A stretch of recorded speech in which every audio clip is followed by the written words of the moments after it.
Live from the mile-high city of Denver, Colorado, where the weatherman is warning local residents to brace themselves for a huge snowstorm. But tonight, the big storm on everyone's mind is taking place indoors at the McNichols Sports Arena, the site of tonight's landmark martial arts event. 8 of the deadliest fighters in the world will meet in a no-holds-barred combat to determine who is the ultimate fighting champion. Be forewarned, there are no rules, no judges' scores, and no time limits.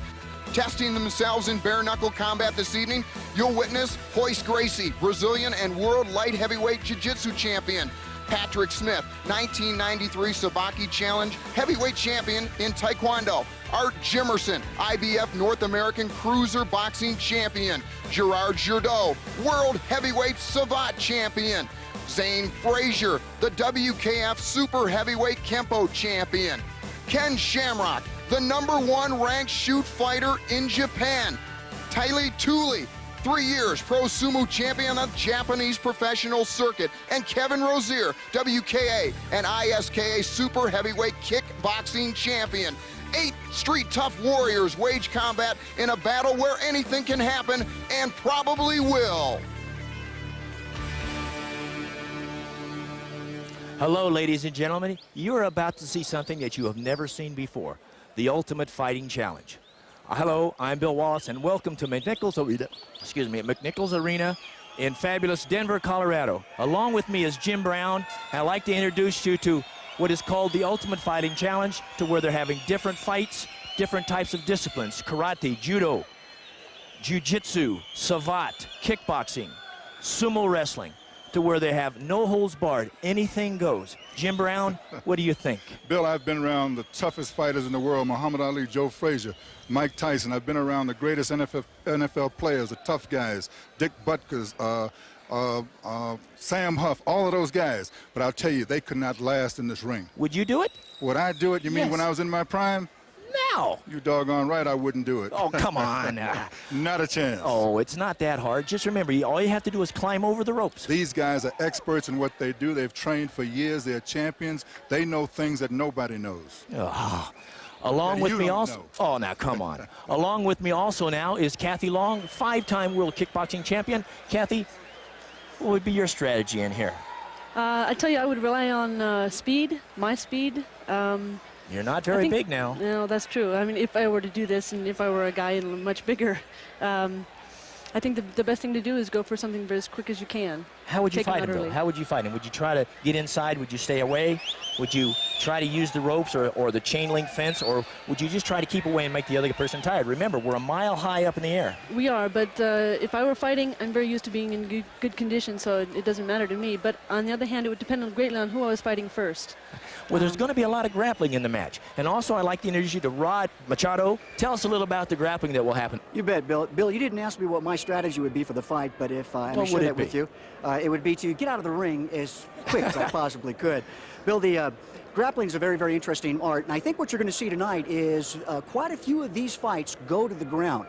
Tonight promises to be a most interesting evening, and despite the fact that we start standing up, don't be surprised to see these people going to the ground, and I would say that the person that commands the fight is probably going to be the person who is skilled in grappling, and you're probably going to see jiu-jitsu, in my estimation, at its best, and expect to see a lot of patience and strategy on the part of Royce Gracie, and I think you're going to find it to be very, very interesting. Bill?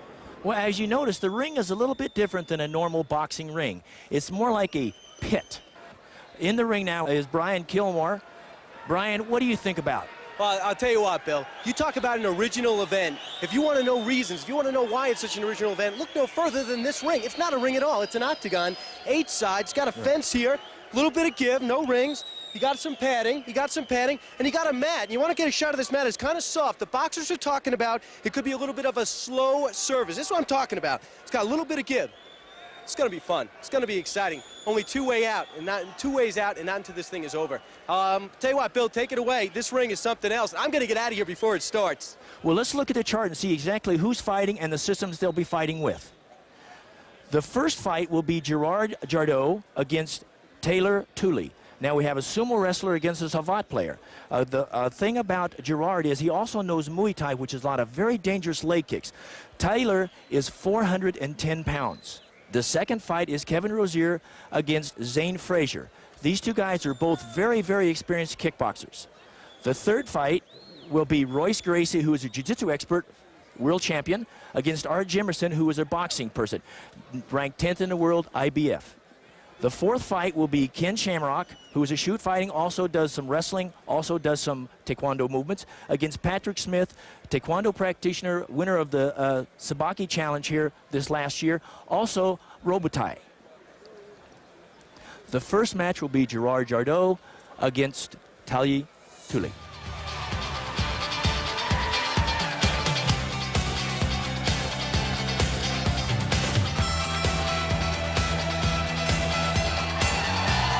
The fighters are entering the ring now. That's an interesting robe he's going to wear in there. It's much like a Samoan type of a gown. Yeah, he looks pretty calm, pretty relaxed. He looks like he's ready to go to me. Yes, indeed. He looks psyched. He's a very agile individual, too. I know him from Los Angeles. Yeah.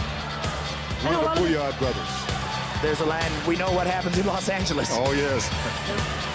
A lot of things can be going on in your mind when you're walking up to the ring there. Well, that's a long walk. You have to realize that's about 75 feet, and like I said, there's only two ways in and out of that place. Yes, indeed. Or over them. The sumo discipline is very formal because it's a very national sport of Japan. Yeah, I understand that. And right now we're going to hear what Talia has to say about his particular aspect.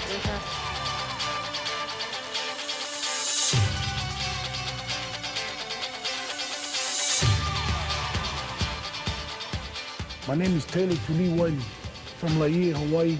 I'm a professional sumo wrestler. The strongest part of my body is my heart, and I know I can win this fight. Now into the ring would be Gerard Jardot from the Netherlands, who's a Savate champion. Gerard is very strong with his legs, very strong kicker. Uses a lot of kickboxing techniques, very strong. Well, he certainly looks pretty mean. Looks like he's ready. Yes, indeed. Now, if you notice, most people will take their tops off, will be topless simply because they don't want their opponents to grab anything. There's nothing there to grab. There's no upper hand type movement.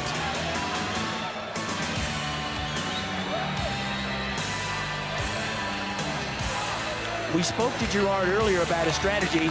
I'd like you to understand exactly what he thinks.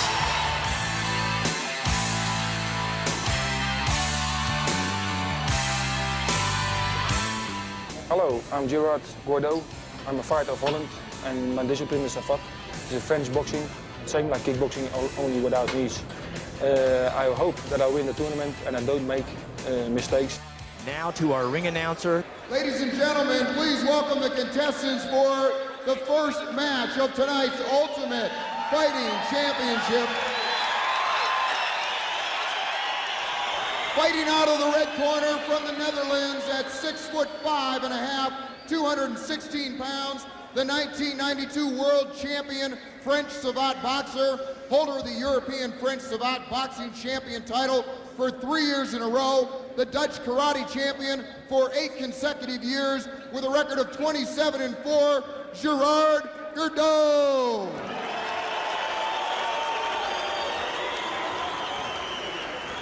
And his opponent fighting out of the blue corner, Honolulu, Hawaii, floats higher in the Pacific tonight, free from the weight of our next challenger, standing 6'2" and tipping the scales at an incredible 420 pounds.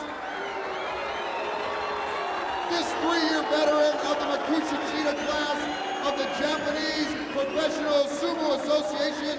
Combat fans, step back, make room for the giant, Talia Tuli.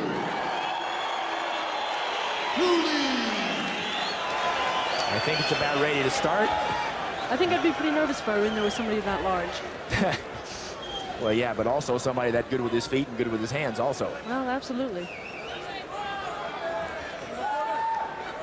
Now, Gerard is used to wearing gloves when he's in the ring, and he's out there bare-fisted. Yeah, they had the meeting, and they decided no hand wraps at all would be allowed. This is why the no holds barred, anything goes. So if you strike an elbow, you strike an elbow or a wrist or a shoulder, you might damage your wrist, and that could put you out. It could. But again, you have to stop yourself. Yes, indeed. And once again, they knew what they were getting into when they got into it. So. What was it like before the first game of the season? I'm as nervous as I was then. This is just like the first game of the season. This is the first match tonight. This is probably going to set the precedence, because now we're going to get right down to it. Remember, ladies and gentlemen, no holds barred. Anything goes. Just no groin shots, no eye gouges, and no biting. Everything else is okay. We're getting ready. The referee is in the center. And they go.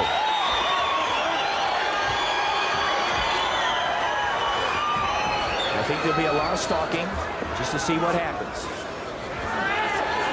Endurance is going to play an important part of this. Kathy, what do you think? Well, Let's go to low. I think we're just missing teeth there.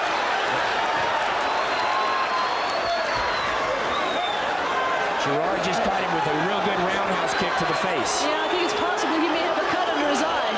Yes. They might be calling in the cut man now to take a look at it. I'm Yeah, not they'll sure. call the cut man. I don't think he wants to stop. He doesn't want to stop. They're just checking it right now. I think this has to be at least to check and see if the referees will allow it. He's checking it out. I think Taylor missed one of his teeth with that shot. I think he did. It came out towards us. I think it's a, maybe we can put it out of the bed and we get a quarter in the morning. Yeah, there's a bit of blood flowing out of into that eye. Yes.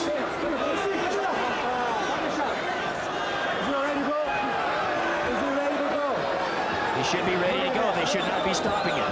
Should not be stopping it. Exactly. They should start the match. They stopped the match, I believe. I'm not sure. They're going to look at the replay. Now, if you notice, Taylor is trying to take Gerard down. He falls, loses his balance. Now, he stops right there. Now, watch. Bam, that's a right leg roundhouse kick right to the face. That's where the tooth came out. And he still stands there. He's stunned slightly. And then I think Gerard also struck him with a good right-hand hook. And I think that's where the cut is.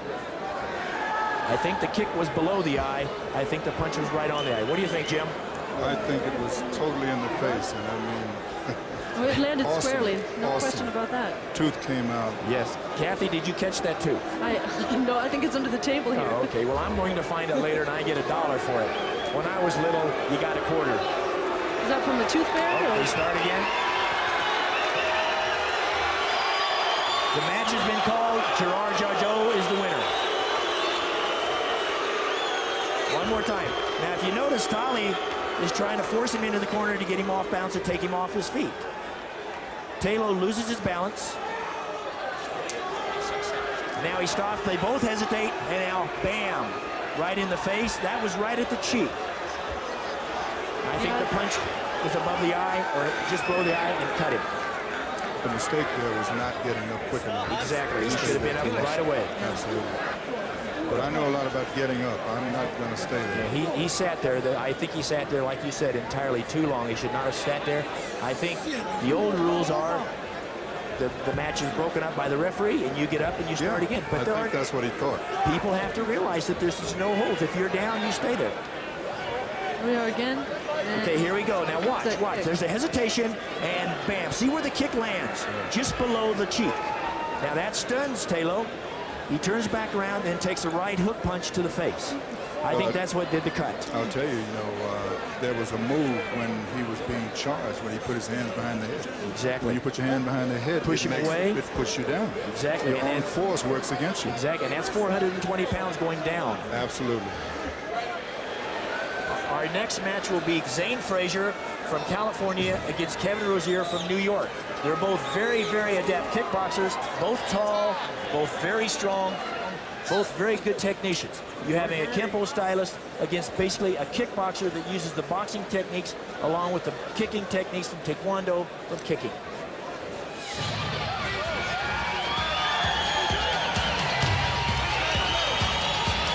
Yes, this is Kevin Rozier. This is Kevin coming out.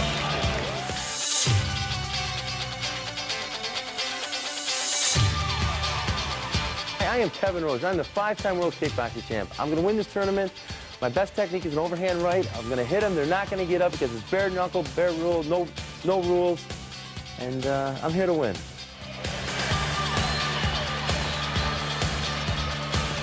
I think I detect a little bit of nervousness in his face. It looks a little bit. Yeah. But again, you know, they just saw in the monitors what had happened. So I think he thinks, hey, this is live time now. It's time to wake up and do the work. Now with Zane Frazier from Hollywood, California.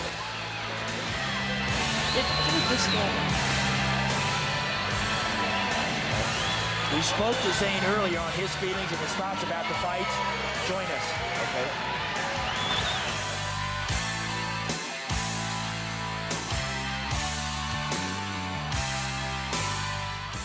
My name is Zane Frazier. I'm from North Hollywood, California. My style is Ed Parker's American Kempo Karate. And the reason I think I'm going to win is that God's going to give me the strength and the courage and to do all the right things at the right time, and that's going to be my advantage. And now to our ring announcer, Ron Goins. Ladies and gentlemen, the competitors for our second match of tonight, holding a 4th degree black belt in American Kempo Karate. Our next fighter answers the bell at 6'6", 230 pounds from North Hollywood, California, 4-time international karate champ and the WKF super heavyweight kickboxing champion. Please say hello out of the red corner to Zane Frazier.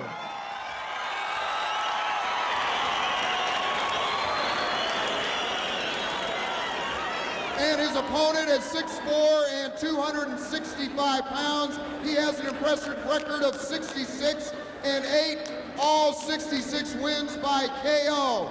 The 3-time WKA World Super Heavyweight Kickboxing Champion and the ISKA North American Super Heavyweight Kickboxing Champion. Ladies and gentlemen, put your hands together for Kevin Rozier. Now, if you notice, they our have referee their for hands our second match, fighters Leo didn't have their hands Bizot. wrapped. Yeah, but you see the knuckles aren't actually wrapped. No, the hands are wrapped to protect the wrist, I believe. Yeah. And the knuckles are bare. They're protruding out. The thumb is protected a little bit because oftentimes when you're punching, you might catch a thumb on a shoulder or something like that. Just protects any kind of a breakage. Don't you wish you could tape your whole body, Jim? Bill, you would know more about that than me. I only tape my ankles. Pain hurts. Let me tell you, it ruins your whole day. What I don't understand is why they're in the middle of the ring. There's nothing to talk about. Well, I think they're going over the rules here. The What? 3 There rules. are none. No eye gouging. Yeah, okay. Kathy, would you like to meet in the middle of the ring like that? No, sir. I don't want to get close to anybody when it's time to fight. Not when they're that big. And they starting. Here we go. Now we got some good footwork here. Now there's a lot of strategy now. Bill, that's not unusual to have a fight just like that go to the ground. Just again, a lot of power.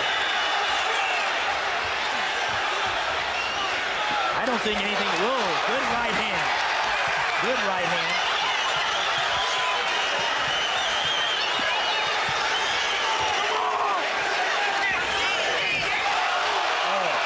That was a clear groin shot.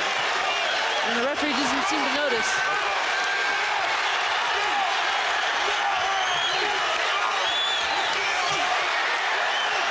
That's a strategy pulling hair. And that's something that wasn't talked about in the rules meeting. Exactly, but it should be legal. It should be allowed. It's part of the body. I think it is. You see some of the hair falling down on the ground there. It's quite a bit coming out. He's let go of the hair now. Oh, and that knee came right up into the chin. Yep. Now they're going to be working. They're going to be working. This is going to take a lot of energy because if you can see, it's only been maybe a minute or so into the match, and they're breathing a little bit. Yeah. If these two knew how to grapple, I think it might end a little sooner. It might sooner, yes, but the thing of it is, I don't think as big as they are, they want to go down to the ground.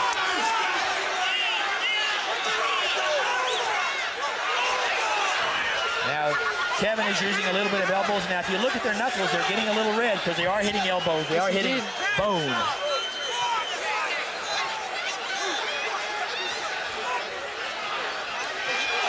That was a great uppercut. straight right hand.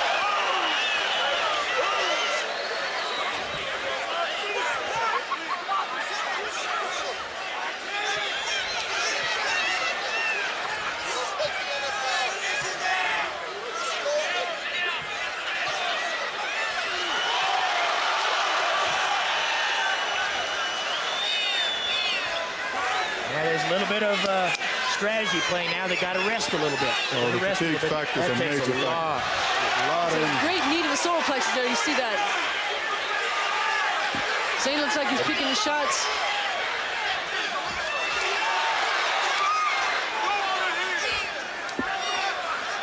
The crowd seems to be enjoying it. And if you notice some more strategy, they're going to lay on each other a little bit with that weight. Rest a little bit now. Yeah, they got to rest a little bit. Yeah, because you're up a mile up in the air, and it takes a lot of energy to throw these punches, and also to defend yourself against this kind of a weight factor. Yeah. I know that a lot of times when you're in a clinch. And a mouthpiece just fell out. Yeah, you see that.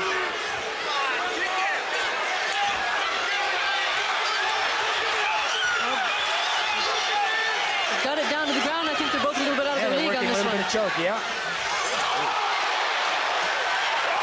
A good knee to the face. Yes, indeed. Now it's going to get into a little bit of wrestling that I don't think they know that much about, but it seems to be Zane used to be doing pretty good here. He needs to stay down. And they broke through. I think there's a little bit of tiredness out there, Jim. A little bit, babe.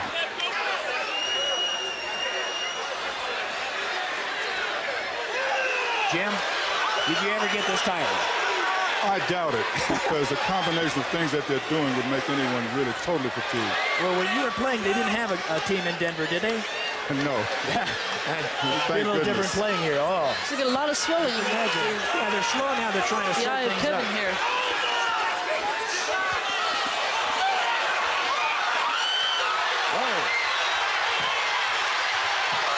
You know, a lot of times in boxing, when you strike into the back of the head like that, it's totally illegal, but everything goes here.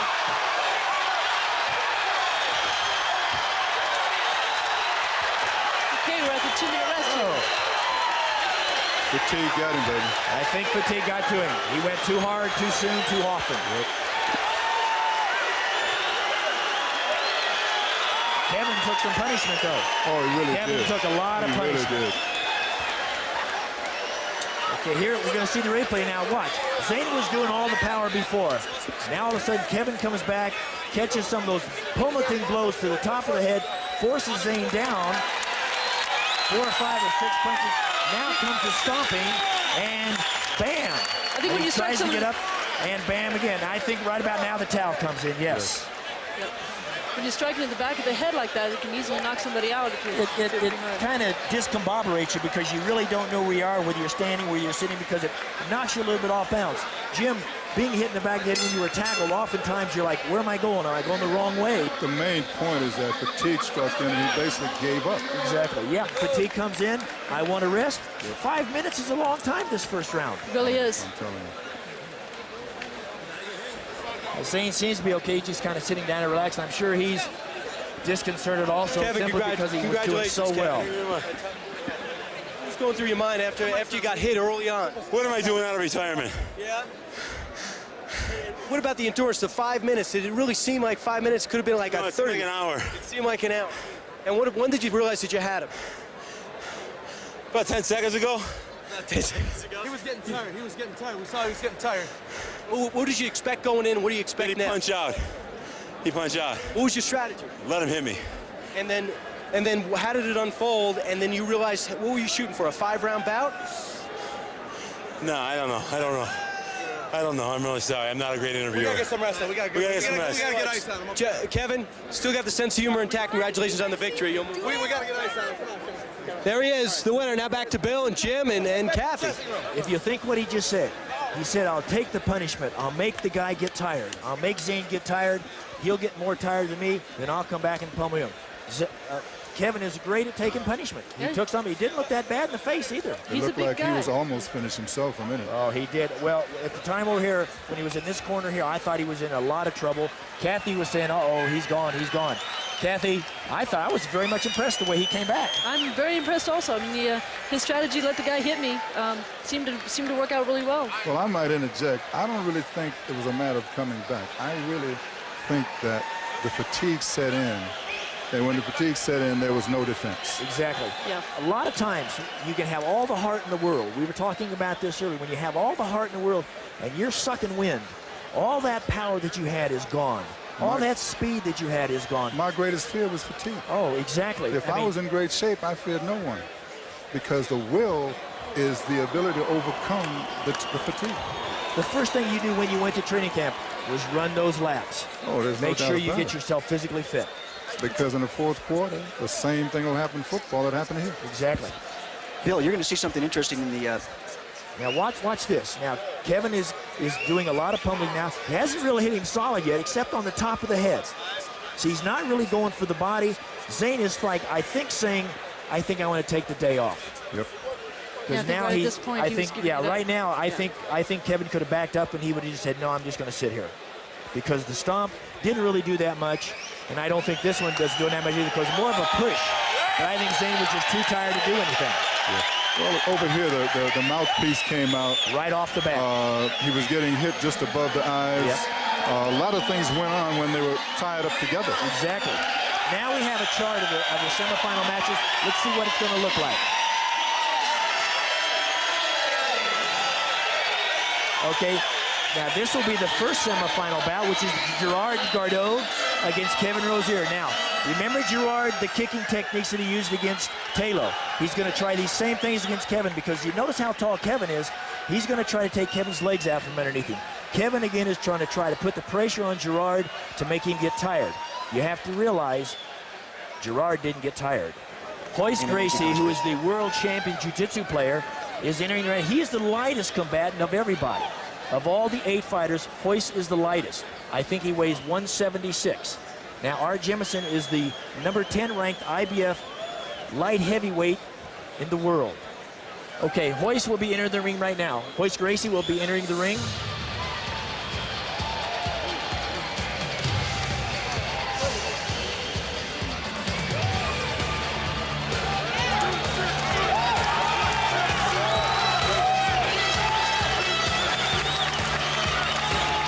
Bill, I think we probably have half of Brazil here tonight.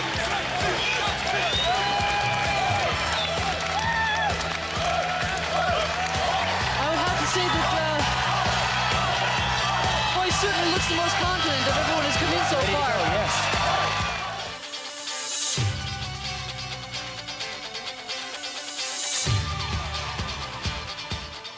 My name is Royce Gracie, and I'm from Rio de Janeiro, Brazil. And I live in California right now. And I teach Jiu-Jitsu, Gracie Jiu-Jitsu. I've been doing this all my life. And I think I'm going to take this tournament because my technique is the technique that my family's been developed for the last 65 years. Now entering the ring will be Art Jemison, the 10th ranked WBF boxer in the world, light heavyweight division. We have boxing against jiu-jitsu. When you take boxing against jiu-jitsu, boxing is so incredibly limited by comparison. There's too many rules involved. Exactly. Now, Jemison, Art tried to work with some of the techniques, but I think he gave it up because, hey, I'm going to do what I've been doing over the last several years. And you can't change. Very difficult to change, Jim. Yeah, it takes many years to perfect any technique, and to just try to add some things to get ready for all of these different persuasions is impossible. We talked to Art earlier about his strategy. Let's find out what he thinks.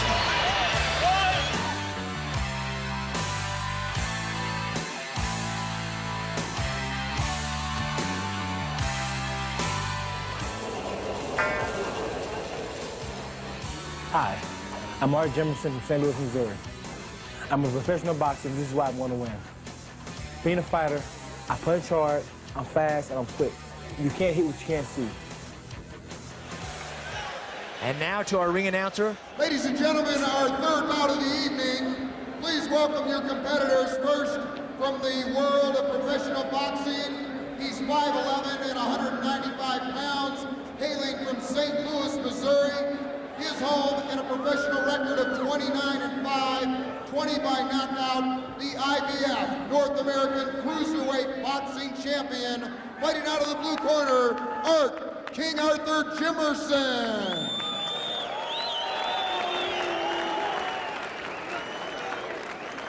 And his opponent, 26 years old, a jiu-jitsu master. He hails from Torrance, California, by way of Rio de Janeiro, Brazil. 6'1", 178 pounds. He is a jiu-jitsu champion of Rio de Janeiro, the world light heavyweight champion, holding a 4th degree black belt with a record of 51-1. Please welcome, out of the red corner, Royce Gracie.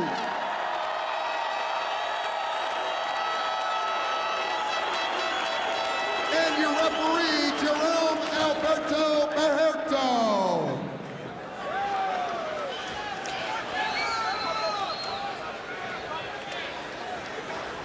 I think we're about ready to get this show on the road. I think it's kind of ironic that Royce Gracie is going to wear his judo top. Yeah, Actually, Bill, it will work in his favor. It'll be easier to grapple with the guy to actually get more friction on an arm. So? Yes. Good. And if the man grabs him, that just gives Royce an anchor with which to move his opponent around.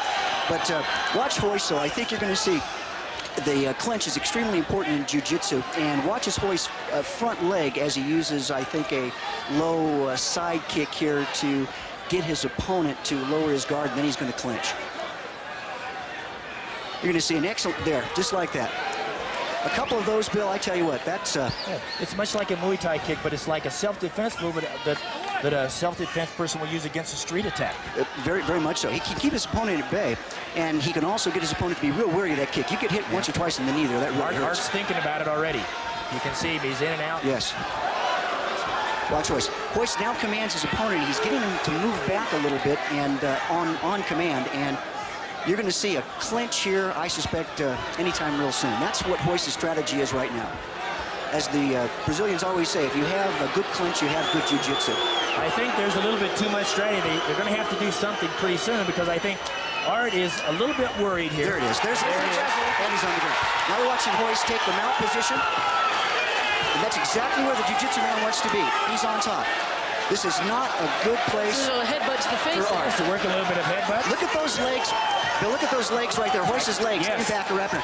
That opponent can't get his legs off the ground. As soon as Art tries to lift his legs, Royce will strip or push on his legs. Royce will stick his leg back, disrupting the opponent's balance.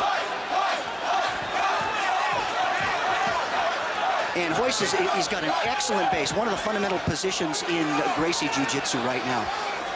Now, also, this is making one of them very, very tired, which is Art Jimerson on the bottom, because he's got to try to push him off. I tell you what, it is no fun being on the bottom with of a jiu-jitsu man. But I think Art's doing pretty good, because he's trying to keep him as close to him as he can. Well, I tell you, that glove is really working in Art's against Art, because he can't grab. He can't grab, he can't pull him in tight.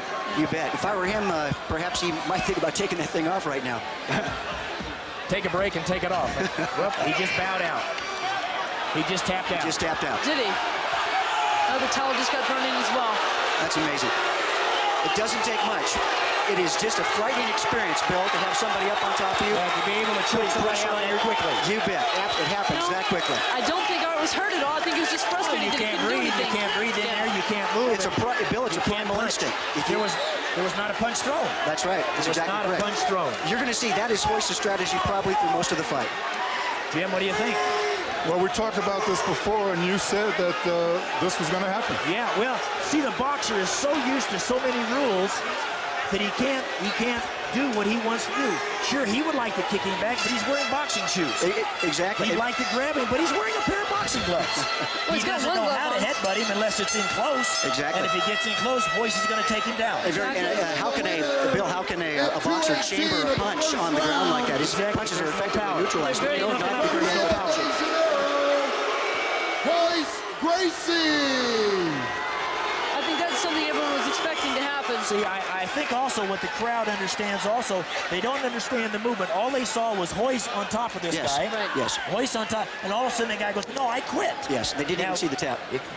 Put these guys out there trying to breathe under there. That's a replay here. Here's the replay. Now watch what happens. Now he's working with him. He's trying to push him away. I think more or less he just gave up. He already tapped. Because he can't get out, yes. He already tapped. It's very frustrating because you can't punch, you can't kick. The same thing is going to happen to the kickboxer. The kickboxers have to stay away. Yes. Yeah. Yes, Bill, you know, it's interesting. 95% of the fights, according to PD, police department studies, end up on the ground. Exactly. And the jiu-jitsu man, that's his element. And anybody else on the ground who doesn't know grappling is like a fish out of water. The boxer only had one chance. That was it. To that catch him was right off the early bat. to get a great punch to have it land. Otherwise, it would be no contest. Not so at all. the tap out did not surprise me because there was nothing that he could do on the ground. Yeah, I think he felt also that he could get in close and maybe get a jab or a left hook or a right cross in. But the front leg of Royce, I think, kept him away. Well, that's the whole kept point. him at bay the whole time. He couldn't take a chance on the kicks. Exactly. And therefore, he was never going to be in position to do what he does best, which is to throw a punch. Exactly. Now we'll go to our fourth bout. Ken Shamrock, the shoot fighter, against Pat Smith, Taekwondo, and the 1993 Sabaki champion. Okay, this, I believe, will probably be the best match of the evening. This is the two strong boys of the mat, let's say. First of all, Ken Shamrock. He's a shoot fighter. He's done wrestling. He's done some judo techniques. He's also been a street fighter, you might say. Very strong. I think he's 220-some pounds. Very, very good physical condition. Pat is a very, very strong person, very streetwise. We were talking earlier with Jim. What do you think about this one? I think this is going to be the best one. I think it should be a great fight. I think these two guys are evenly matched from what I could see. I think they know enough of different persuasions to be able to take advantage of whatever position they end up in. And I think that's very important in this kind of a contest because you're going to be on the ground, you're going to be against this fence, you're going to be standing up, you're going to be everywhere. So you have to know how to deal in all those situations. Okay, now let's go to the fighters as they enter the ring.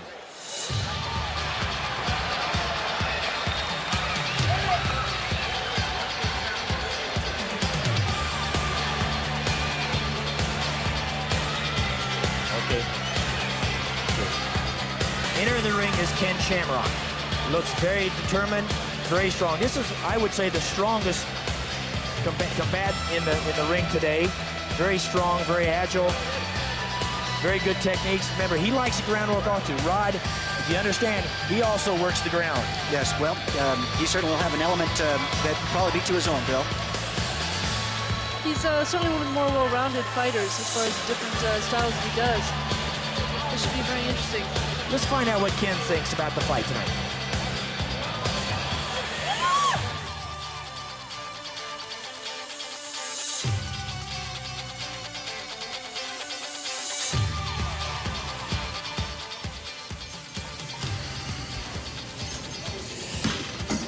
Hi, my name is Ken Shamrock. I'm fighting in the Pancake organization out of Japan. I go 1 week each month and fight over there. My style consists of feet fighting, fist fighting, and ground technique. I think I'm going to win this fight because I am well adapted and I have many tools to go into the ring and use. I can fight on the ground and I can fight standing up. So I think this is my chance to win. And now let's welcome Pat Smith into the ring, please.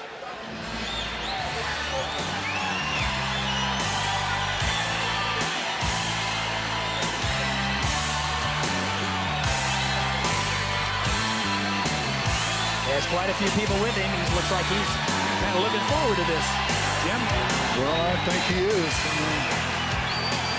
It's a good-looking young man. Does this remind you of anything, Kathy? Oh, yes, it certainly does. I don't know how many times I've gone down that aisle. You know, it's still kind of ironic, but Royce was the only participant so far that wore the traditional judo top or the jiu-jitsu top. Yes. Everybody else is wearing shorts or wearing, you know, trunks somehow. I don't think Royce had to worry about anybody grabbing hold of his gi against art. But he's a pure jiu-jitsu man. Yes. And like I say, it does work in their favor. I'd say these two are certainly in great shape. Let's hear what Pat Smith says about the fight.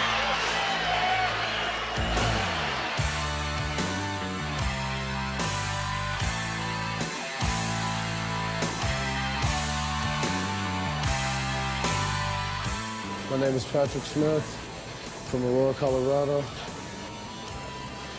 The reason I think I'm going to win this competition is because I'm the most strongest, powerfulest, craziest guy out of all the groups, I think.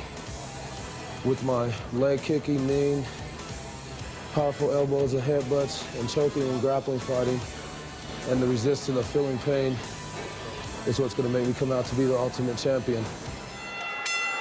Ladies and gentlemen, our fourth match of the evening. Please welcome your competitors. First, just back from the Japanese professional circuit. He's 6 foot, 215 pounds.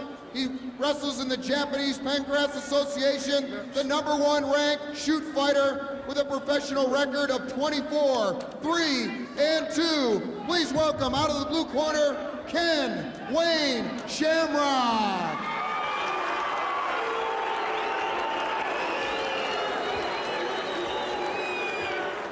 And his opponent from Denver, Colorado.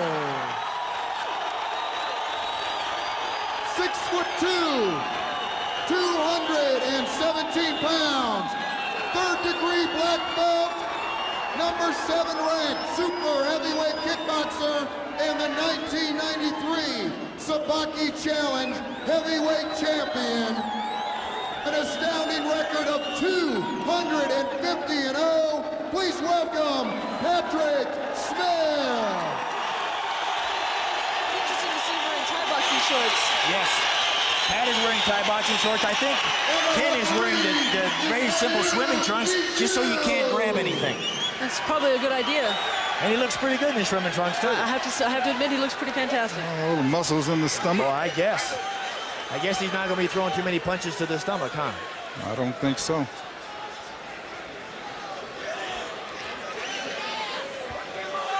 They're having their little traditional meeting in the middle, getting ready to talk things over. You There's feel not like that much being to out talk. there? Not me. I'm with Not you. Let's go play some football. This is your game, Let's baby. go. I'm an old person. I'm 40. I'm an old person. Superfoot. If you want to wrestle, we can wrestle, but at least getting hit ruins your whole. I told you, pain hurts. Though, again, Rod, also, I think there'll be a little bit of grappling into this. I think you can count on it. I definitely think so, too. Both fighters, oddly enough, look pretty dry. They haven't warmed up very much. The shoot fighter's very familiar with the ground contact and ground grappling. And there's a nice clinch right there. And that's probably exactly where he wants him to be. Yep. That's interesting. Now you see what would be a classic Gracie guard position with the legs wrapped around the fighter. That is actually a very good defensive position. And holding the man's head down just like that just keeps him from changing a punch. Now watch what's going on with that foot. A foot on the back, right where the kidney is just like having a little ninja super glue to your back, Bill. That is not a comfortable feeling. Seems like it could kind of pain up for a little bit. Well, I'll tell you what, it sure does distract you from anything else. Your primary objective starts to become to get rid of that foot. That has to be pretty stressful on Ken's neck, the way Pat's holding his head. That's right, yes. Yeah, that's real tough. And they're trying to get close. Now, this is going to be a lot of strategy in this, but there's also going to be a lot of strength involved. Yes. And there's going to be some headbutting in there, too. Very much right there. Yeah, you want to hold him a little bit. He's trying to hold him as close as he can. Still hard to change it. There goes a but they're not trying any really arm bars or chokes or anything. I think he just wants to kind of wear him down. Exactly. Got some good balance there. Uh-oh, watch this. There's a foot lock. Watch it. Now, this is one of the locks that is in shoot fighting for the legs. Very painful for that shin. Very, very much so. Very painful. Very opposite. That's a good strike there to the chest. What you're seeing is... Yeah, it's very smart of Pat trying to at least alleviate some of the strain that's on that ankle. You bet your kid's trying to go for that ankle lock right there, trying to position himself. He's got it pretty good. You know, the guy with the longer legs is the gentleman that usually works well on this. There's the tap out right there. Just too painful. Isn't that interesting? A very subtle move, but a very, very effective move. It is extremely painful. And I think his knee's been turned out pretty hard there. Yes, he didn't want to give. You know, take it easy. Bill, you're dealing with two things there, either a good ankle break or one heck of a Charlie horse. Now, the one thing is, I think he's kind of working with that ankle because he had a lot of pressure on that ankle. Yes, very much so. You ever have an ankle problem? Not like that.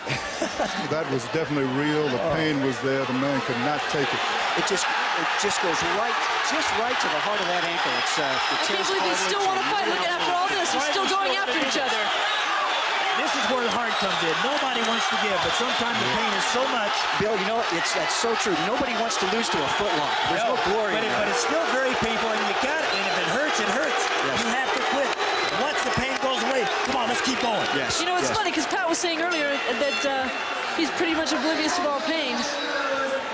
57 of the first round, Ken Wayne Shamrock. Now let's go to Ken Shamrock for his views on exactly what happened in that bout.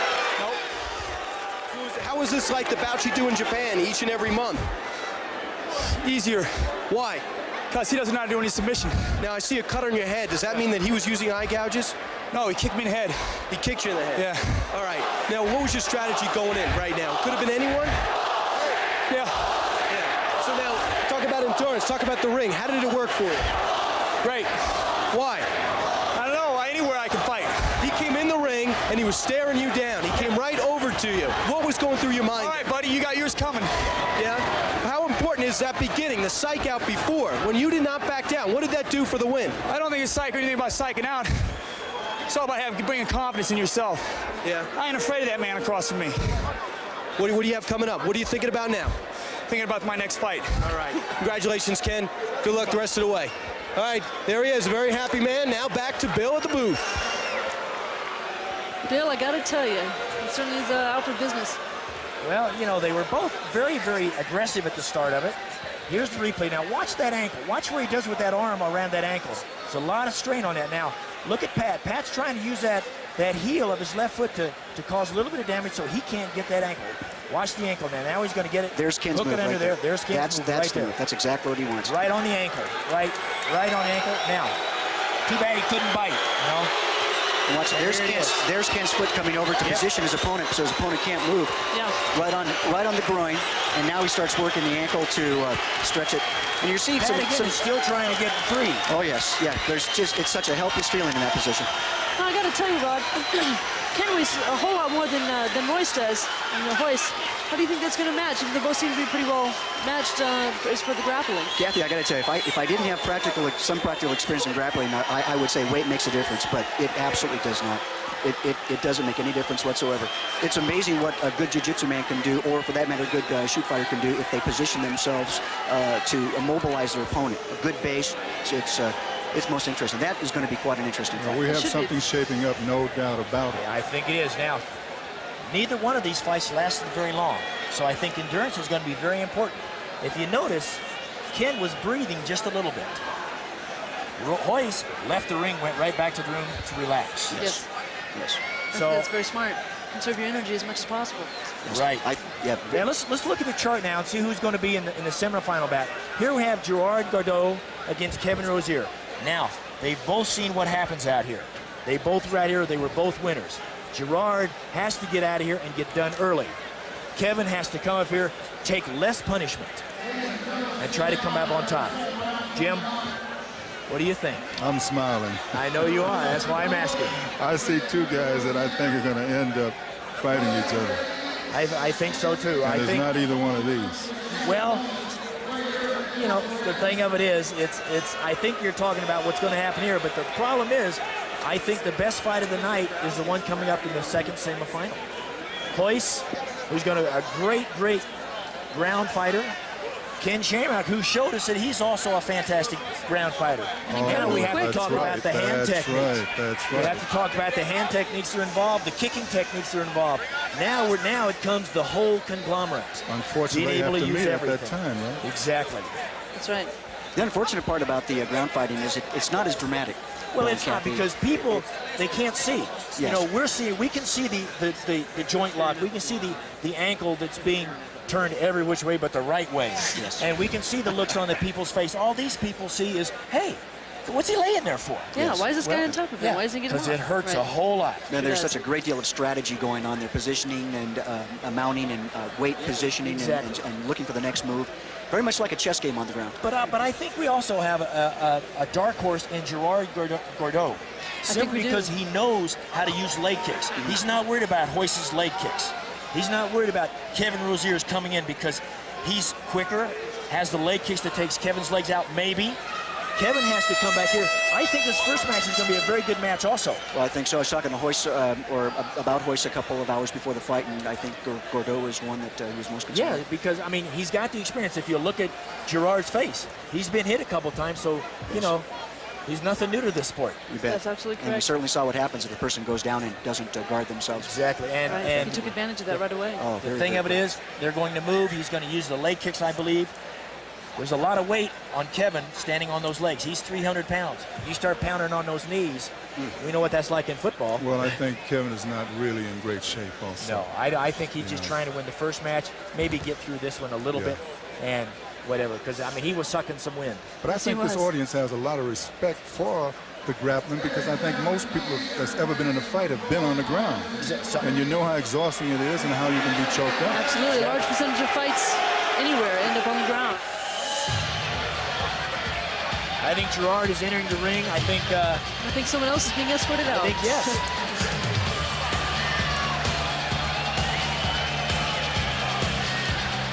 Somebody else maybe you think they should be in this ring. Yeah, really. We can put him in the ring, no problem. The crowd is absolutely alive.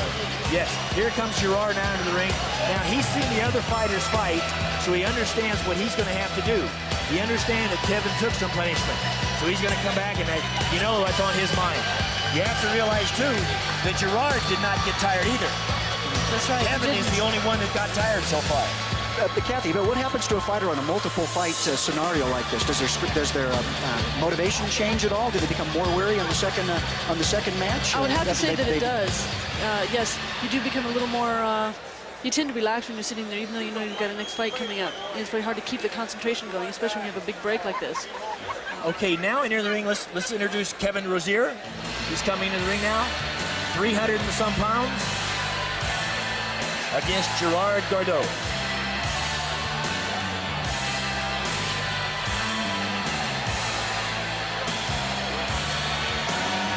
Now, Kevin's face is a little bit different than it was the first fight, if you notice. Yeah, it's taking a lot of blows. He's a little happier now. Yeah, he's a little happier. Maybe he says, maybe if I get through this, I can make it.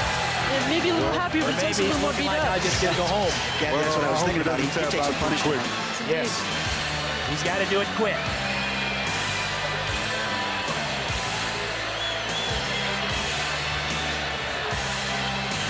We just understood from the doctors that Gerard Gordeau's right hand is broken. If you notice, it's taped, but he still wants to continue. The knuckles look pretty swollen on that hand. The right hand must have been broken when he hit Taylor with the right hook. Again, that's the promise of not wearing gloves, of not taping your hands. And that was a big issue last night in the meeting among the fighters. But again, Gerard was one of those guys who says, let me sign a piece of paper, let's get on with it. Oh, he's a man. He's a heck of a man, I tell you what. Ladies and gentlemen, please welcome back our first pair of winners from the first round. Fighting out of the red corner once again, the holder of the European French Savate Boxing Champion title for 3 years in a row, Gerard Gordeau.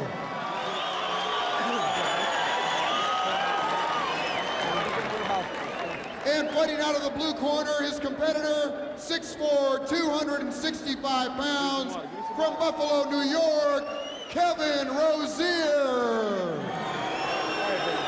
The strategy is going to be a little different. If you see Kevin's left eye, he's got a lot of Vaseline on that, a lot of protection on that thing. I think he got cut too. Yeah, I think he did. Is that Vaseline or is that tape as well? Yes. So he's got to worry about his right hand. Gerard has to worry about his right hand, Kevin about his left eye. They're going over the rules now that there aren't any of. They're just kind of say, let's make it a good, clean fight.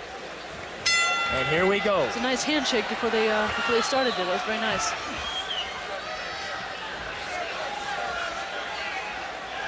You see Gerard's picking off his shots. Now, here's the leg kicks. Here comes the leg kicks into play. Now, Rod, you'll kind of understand about the leg kicks. Yes, that's just amazing. Very stinging, very, very powerful. You know, it doesn't take too many of those built up. Oh, that again, right in the legs. This is right on the joint, too. Right on the joint. It's not in the thigh. It's not on the muscle, but it's right on the joint. Oh.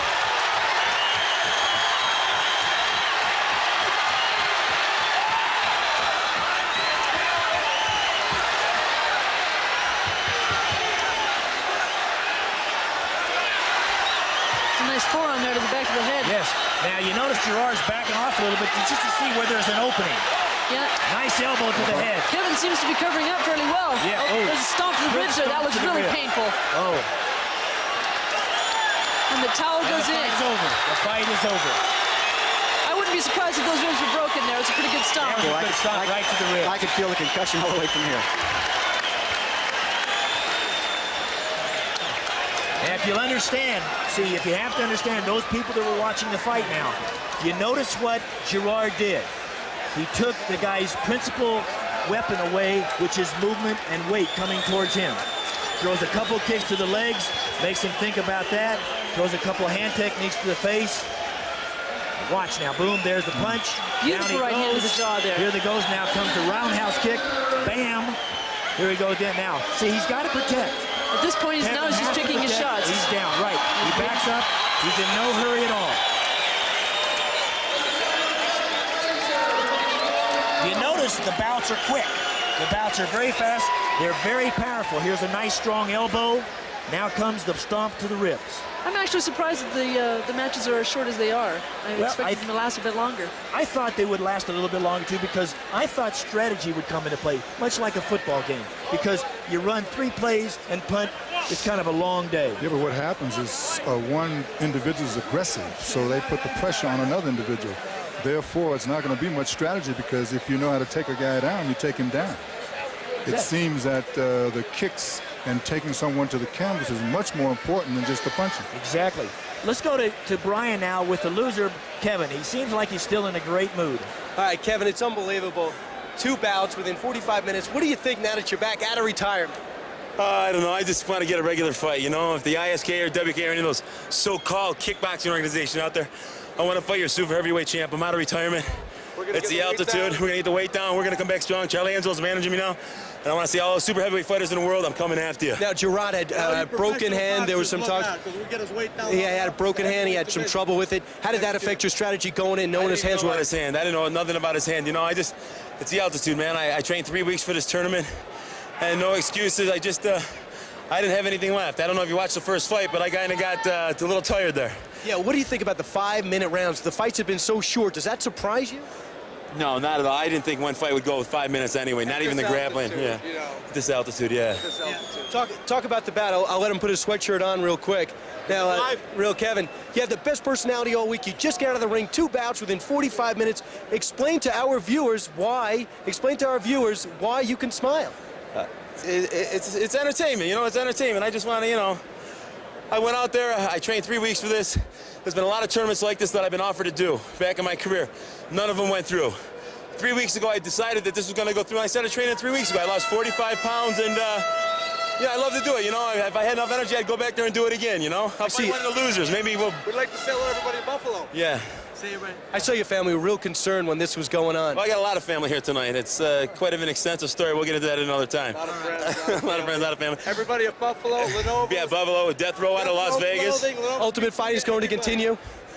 Oh, yeah, I want to go to the next one. If they have me for the next one, I'll be in the next one. I think you're going to be doing this. You're going to be using the microphone next time. No, you know, but yeah, I like to put Sullivan out of a job, that guy, and you. Sam Solomon doing a great job in the corner. He's a legendary man right here. He's a legend. To look at you. I'll tell you what. Okay, hold on. And John, quickly, did you see any footage of Gerard talking about that match? I saw Gerard fight years ago. You know, I hope Gerard wins this. I said it from me. I really hope he wins it. It's his last fight. He's been a great champion. He's a gentleman, and I wish him all the best. And God bless his health. You know, he's a gentleman. He's a classy guy. Kevin, it's always a pleasure to talk to you. Congratulations on a great tournament. And we're going to go back to Bill right now in the booth. This match coming up, I think, is going to be the best match of the evening. Royce Gracie against Ken Shamrock. Yeah, two good ground fighters, 2 very strong individuals. I think this is probably going to be the most exciting. It's a shame it's not the final bout. Do you think it's going to be short?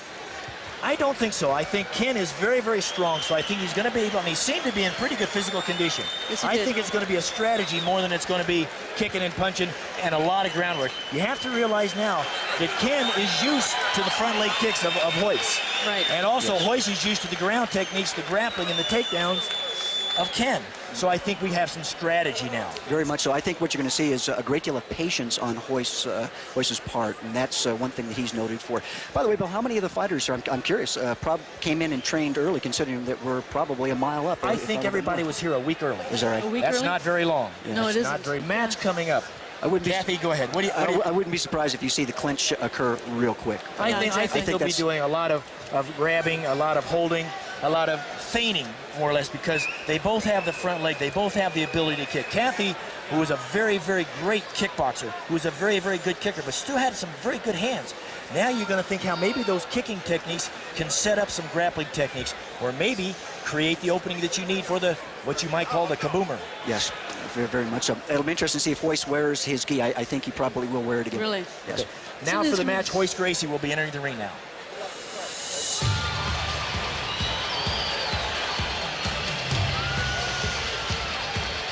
There comes the Brazilian train right there. Yep. And Royce is getting has that little look on his face. He looks like he's a little more determined now than he was the first match, because this is not going to be an easy match for him. No, he's against someone who definitely knows what he's doing. I think something that's going to be very interesting between the two of them to see who's in better condition.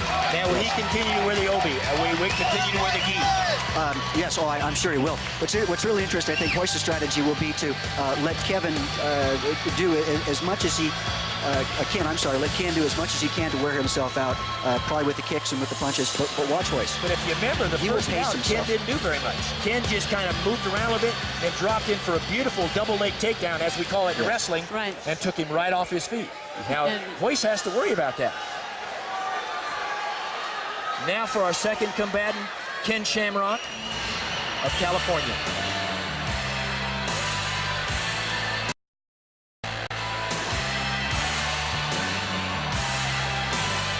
I think the crowd really doesn't know yet what's going to happen, but now when they see Ken enter the ring, I think some anticipation will arise very, very fluently. I think we may have a little bit of Ken thinking that he doesn't care who's in the ring with him.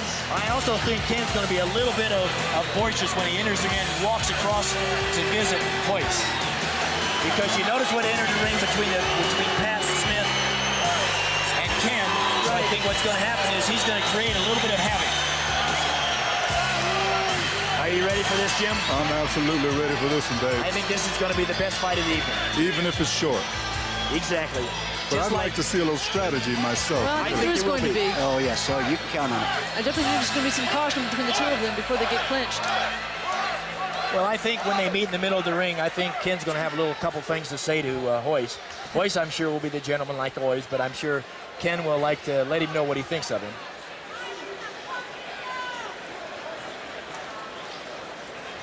When they have the jiu-jitsu matches, are they usually by weight class? No. Actually, when it comes to weight, jiu-jitsu, I think, is one of the sports and the arts that doesn't really place a great deal of emphasis on weight. Many times in judo, when I first started judo, there were only 4 weight divisions. There was 150 pounds and below, 176 and below, 205 and under, and then again, super heavyweight, 205 and over. And I'm sure this is very similar, except, like you said, now they probably just have one large weight division. I think so. Which is none. That's right. I think what we're trying to do now is trying to get the guys get prepared for this battle. They know who they have to fight now. They're psyching themselves up. They're thinking, they're trying to relax, trying to move, even though Royce is moving a little bit. Ken's over in his corner, bouncing around up and down, trying to think, what can I do? What am I going to do? Royce has to see, how can I defend against the strength? How can I manipulate? How can I work this movement? Ladies and gentlemen, our second semifinal match of the evening. Please welcome back the 26-year-old jiu-jitsu master from Torrance, California and Rio de Janeiro. 6'1" and 178 pounds, Royce Gracie.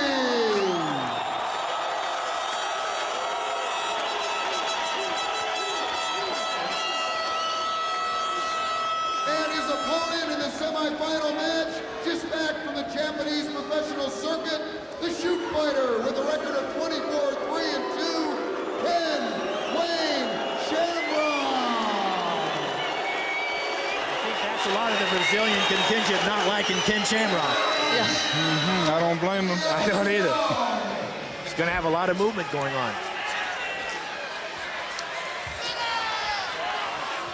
Now they're going to meet in the center.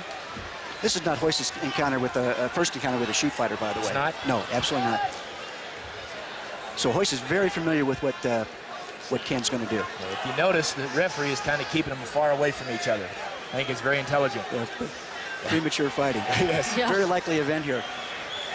And we're ready to start, ladies and gentlemen. I think this will be a very exciting bout. There they go. Look at that. Is a dedicated right for the takedown. Big drag right away. Royce is up, and now he's trying to put the person between his guard. There goes that kick to the back, right on the... Going right into the kidney there. Exactly. Yeah. Ken's got his right leg up, trying to prevent Royce from getting his left leg over, and now Royce has him in what appears to be the guard position. Royce takes the mount. And that's exactly where Royce wants to be. Now what Royce is probably going to try to do is get his his left leg over Ken's. Ken How's he going to be able to do that if he has his weight above like that? Right, now what he's trying to do, what I think Ken is trying to do is keep Royce at bay. Watch that leg. Ken's going for that leg again. Same thing he did with his previous opponent. And Royce, watch this, there goes Royce. He looks like he's going for the back. Ken's back up. Royce, there's the tap, Royce actually had him in a choke from the back, and he tapped. He tapped 4 times. Bill, that was a tap. I did not see the tap. I saw it 4 times.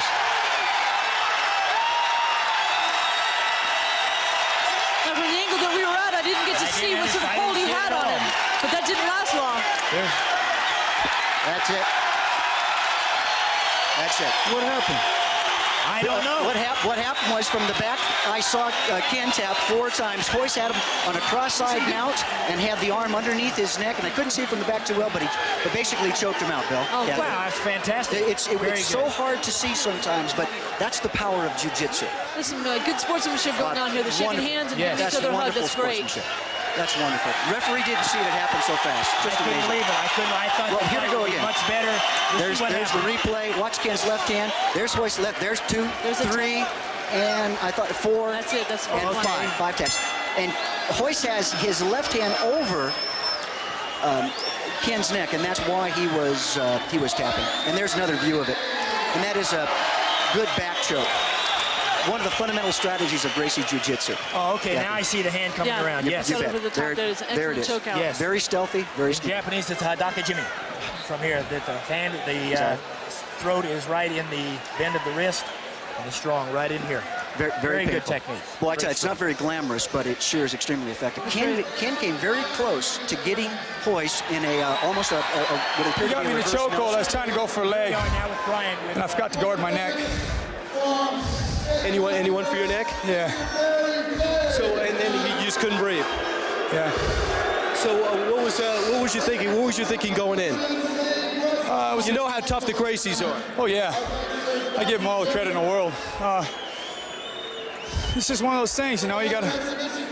So I'm not used to this kind of stuff. Yeah. And I'll tell you, Ken, he started off the last match really slow against Art, the boxer. When he shot in, did that take you by surprise? No, I knew he was going to try and shoot. He's got good defense on the ground. I couldn't sit back and take a leg.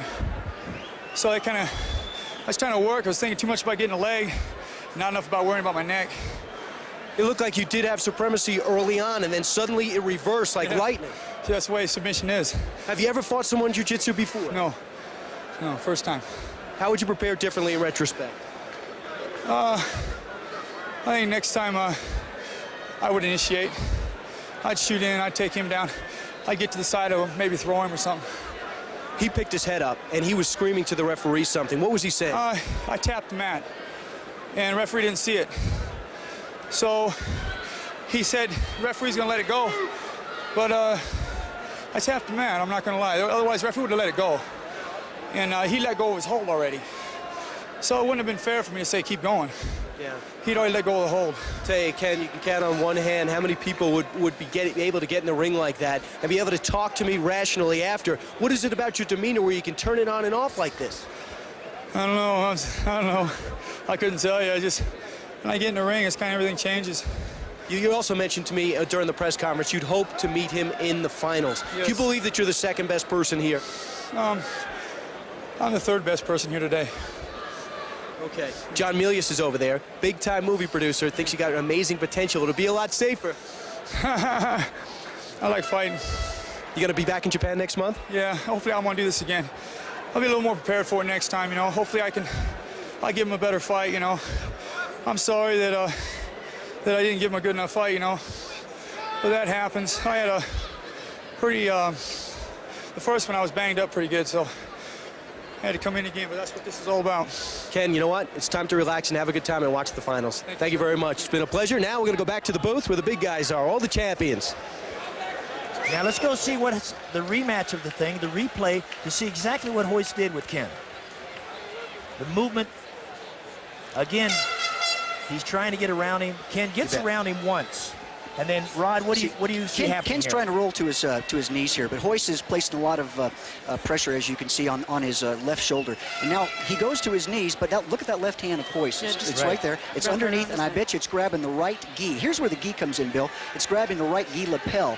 And Royce's right hand, I believe, is probably holding down or locking Ken's right arm. So that gi really did come in handy there. So what happens is he's using the gi also as a weapon, which is part of the whole thing also. Very, very much so. But again, that particular style, Gracie Jiu-Jitsu, is formidable with and without the gi. It makes no difference. This just is a different way, a different strategy that Royce is using. Obviously, quite very effective. Yes, and very incredibly effective. And, you know, Ken is a very strong person. Yes, he looked like he had a strong neck. Looked like he could take some nice power. I don't think strength has too much to do with that technique. He's a heck of a sportsman, too. Great sportsman. He tapped, and the referee didn't see it. He probably could have kept going, but got to give the guy credit for that. I have to tell you, Ken was quite a sportsmanship at the interview as well. Exactly. And he also said he was only the third best. He didn't try to say he was number 2. Let's look at the chart now. Let's see who's going to be in our final match. Gerard Bordeaux, who I thought would be one of the top fighters against Royce Gracie, the Jiu-Jitsu champion. I think it's going to be an out-of-sight great match. Now you're looking probably the greatest master of Jiu-Jitsu in the world, the original founder of Jiu-Jitsu, Helio Gracie. You know, it's not very often you see a master of a system or certainly a founder of a system who's still alive. I mean, it's really pretty amazing. There was a seminar this morning, and he actually helped Rickson with the seminar. He still teaches. I attended that seminar. It was quite Yes. The oldest question in the history of combat. Who's the ultimate fighter? We are here to pay our respects and to acknowledge the accomplishment of a pioneer warrior who 65 years ago paved the way for this competition. He was a fighter who took on any challengers, regardless of fighting style, in what we most realistic, bone-breaking, bare-knuckle fights that the civilized world has ever seen. We honor his fighting spirit, his teachings, his vision. The fighting world respectively addresses him as the Grandmaster Helio Gracie from Brazil.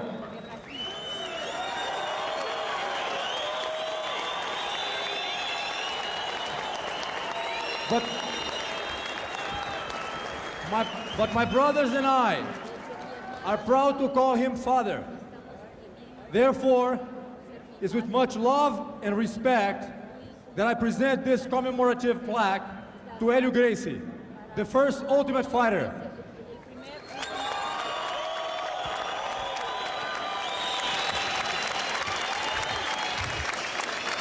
On behalf of the Gracie family and the Gracie brothers, we are very proud to be here tonight. We hope we enjoy the show. And this is what real fighting is all about.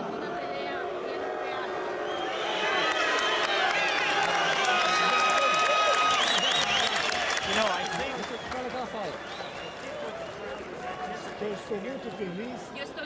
I am very happy to be here in the United States, in Denver, Colorado, to enjoy this fight. É isso mesmo. O que eu queria dizer é que esse espetáculo que ora meus filhos realizam em Denver para todo mundo é o prêmio que eu recebo pelos meus 65 anos de suor e sangue para conseguir o prêmio que ora recebo. I want to say that this price that they have done in the 65 years is my 65-year price that I have been looking for in the challenge in the Gracie Jiu-Jitsu. Thank you. Thank you. And he's very proud to be here. Matito. Thank you. Ladies and gentlemen, we have the final match for the Ultimate Fighting Champion. The first participant will be Gerard Gardot of the Netherlands, a Savate champion, a Muay Thai champion. Remember, he's had 2 fights already, but none of them have gone anywhere. Here comes Gerard right now. I think this should be a very good match. I think Gerard will try to keep away, try to use his knees. I think that's probably a really good idea. What about his hand? That's hurt. Exactly true. I mean, he might try to use the Muay Thai type hold for the head and try to work the elbows. Again, Royce knows this now because I'm sure he's heard about it. Yes. He's going to try to get his legs, try to keep immobilize those knees, immobilize those Muay Thai kicks. I don't think he's worried about the right hand anymore. Yeah, no. I don't think so. I think this isn't going to last very long. I think Royce is going to get a hold of him pretty quickly. I think he's going to come in as quick as he did on Ken. Yeah, that was a lightning fast strike. And by the way, it's ironic that, again, Gerard was the man Royce was most concerned about. Right? Yeah.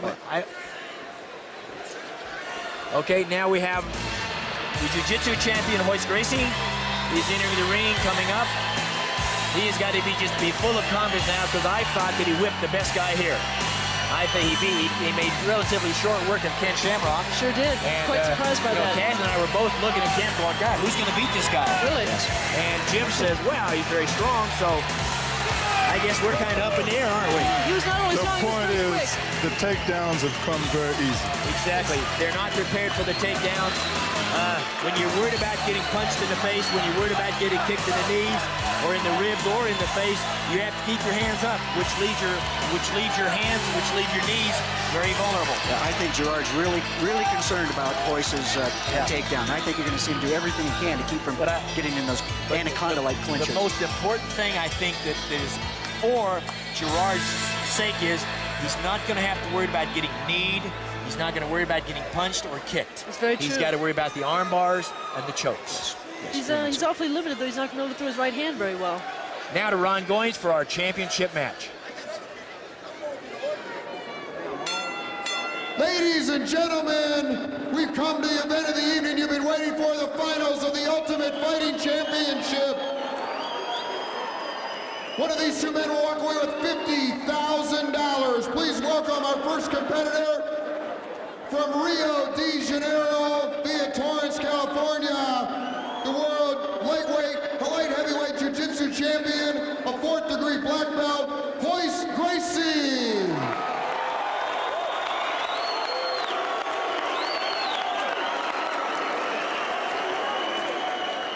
And his counterpart in the red corner from the Netherlands, 6'5½", 216 pounds, the Dutch karate champion for 8 consecutive years, 27-4, Gerard Gardot.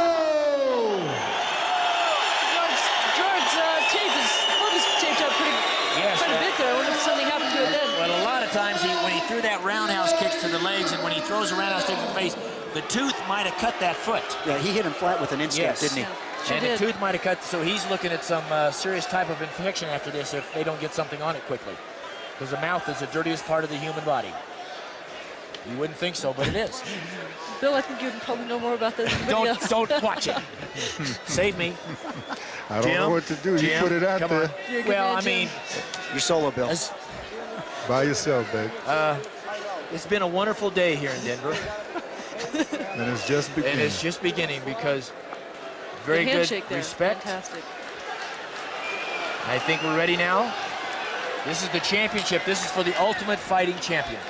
These two fighters, I'm sure, respect each other a great deal. You notice how I got out of that real fast. Yeah, I noticed that, Bill. It's good stalking going on here, measuring each other up.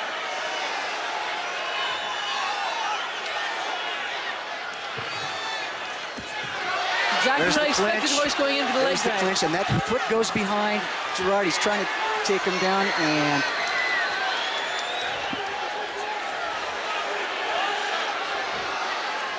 See, now what the public doesn't understand, this is a lot of strategy also on Royce's part, simply because he's got to set this movement up. Now, this looks like clinching in boxing or clinching in some other sports where the referee naturally would break you up. Yeah, but this is a lot of strategy here. There's a lot more strength going on as well. Very much so. Gerard's trying to stay as close to that fence as he can. He doesn't want Royce to get to his back. But if you watch Royce, that foot, there's the takedown. That's exactly what Royce wants. And the crowd is going I hate to say it, but Gerard is in a lot of trouble. Now watch, there's a headbutt. Gerard's trainer's in there with the towel above his head. Yeah. There he is. Royce is just softening him up here. Now watch Royce's left hand. He's going to take it, and he's pushing hard to break. There's a bridge to break the and lock. Here comes an armbar coming. I would be surprised if an armbar shows up here real quick. It looks to me like it could be. Not Bill. He's going to his back. There's that left hand of Royce's underneath Gerard's neck, and he's. Well, Gerard has his chin down. These Gracies are anacondas. There you go. He's on the back, and Gerard is in a lot of trouble. Now, what Royce is going to do is try to get Gerard to raise his neck. I bet he slaps in the back of the neck a couple of times, Bill. Yep. See, again, the hands underneath. This is a major part of fighting. People do not understand that this is very strong. It's got to be a great joke. It's over. It's over. That was just Royce is not letting him go. He wants to make sure the referee sees that this is over, Bill. That is the power of jiu-jitsu in action. Simply incredible. These folks are going wild. See, what the public does not understand. Here we go. It's another fight coming up here. Let's just take it easy. Yes, there probably was some contention that Gerard did not tap out, but he tapped out. I saw the tap. They didn't want to make sure. They want to make sure that did not happen. Oh, he not only tapped out, he tapped on the floor, then he tapped on my man. He tapped on his arm. His right hand is stronger, I think. Left and right side. I found my sport. Are you going to get right into that, Jim? Oh, yeah. Fantastic. See, what the public does not understand, when they went down to the ground, you heard the booze, you heard the cheer. This is very important because, like they said, okay, we'll go to Brian now with an interview with Royce, I believe.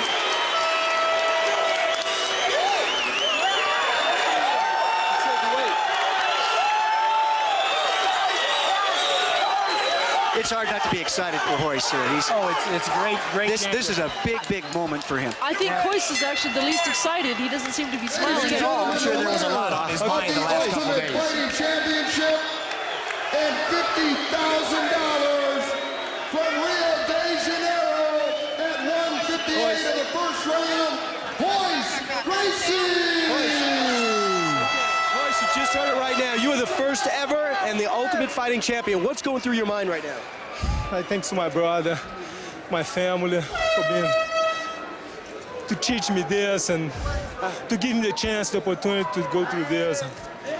For the longest time, Gracie has been considered, especially by your family, people around you, the most fearsome fighting technique, the most fearsome discipline. Was there pressure on you not to lose today? There was no pressure. There was no pressure not to lose. The technique is... Against the boxer, you took your time. In the second match, you shot right in. Again today, you shot right in. Talk about your strategy in winning the final. My strategy is not to give them a chance to hit me. I don't want to get hit. That's the main thing. I want to win without getting hit. You're ready to get hurt. What makes great just to get in a clinch, just don't let them hit me. That's the main thing. Why did the gi work for you? Why did you wear the gi in there? Because some of the fighters, like the boxer, he had a lot of Vaseline on his body. It was very slippery. With the gi, stopped him from slipping away from me. What was the maneuver? They choked him out. With Gerard Gordon, he gave me the chance to choke him out. How? He turned his back to me. What happened is, once we get in a clinch, if they don't know what to do, it's great jiu-jitsu all the way. There's no chance. They're gonna end up giving their back to me, or they don't know what to do on the ground. What are you gonna do with the money? I'm gonna go to Disneyland. You going to Disneyland? There's a promo for him. Okay. There is no plans for the future. I'm this horse that I'm always gonna be. There's no change on me. No change in you. Money or no money. I'm not here for the money. I'm here for the honor of the family, for the name that the family's been putting up for the last 65 years. A special day for you, a special day for your dad and your whole family. Yes. Congratulations on the $50,000 and being the Ultimate Fighting Champion. With that, let's go to Bill. Over in the booth, Bill. Now, let's go to the awards. The award ceremony now with Royce Gracie. Okay, what do you think? What do you think? Would you like that $50,000? Well, he was so great because it wasn't the money, was a simple the choke. family and the technique. Exactly. There was no wasted energy. And what we've learned tonight is fighting is not what we thought it was. Exactly. I mean, all that flailing around don't mean a thing when you deal with a guy like that. Exactly. Here you see the check for $50,000. Royce Gracie's name will be on it. Here's the medal. It goes to Royce. Beautiful medal. I think he's going to have a heck of a time at Disneyland. Oh, he's going to have He's get a few rides. He's got $50,000 to spend there. First time he smiled. Just becoming, that's right. We may have trouble cashing that I think big you check. take a couple of us with him. First of all, a check in the amount of $50,000 from Wow Promotion. That's really fantastic. Ladies, this whole time, he won't even break a smile. Ladies and gentlemen, thank you very much for watching the first Ultimate Fighting Championship. Hopefully what you saw tonight was something that was very enjoyable for you, very enlightening for you. I hope you had a wonderful time. Thank you very much for coming. We'll see you next time. For Jim Brown, for Kathy Long, Don't for forget Ron Brian. Machado, Don't forget for Brian. Brian, what were you doing here? Kill me. You have not been a champion of anything ever. What were you doing here? I can tell the viewers, the listeners, what it is like in this ring and outside the ring, and I'm a thumb wrestling champion. I think you bribed your way Stay in. there That's for what I a think, couple Brian. minutes, please. Stay there in a couple of minutes? Yes. All right. I'll see you guys after. Okay, Thank you take care. very much, ladies and gentlemen. I hope you had a wonderful evening. For Jim, for Kathy, for Rod, and myself, Bill Wallace, thank you very much. Good evening.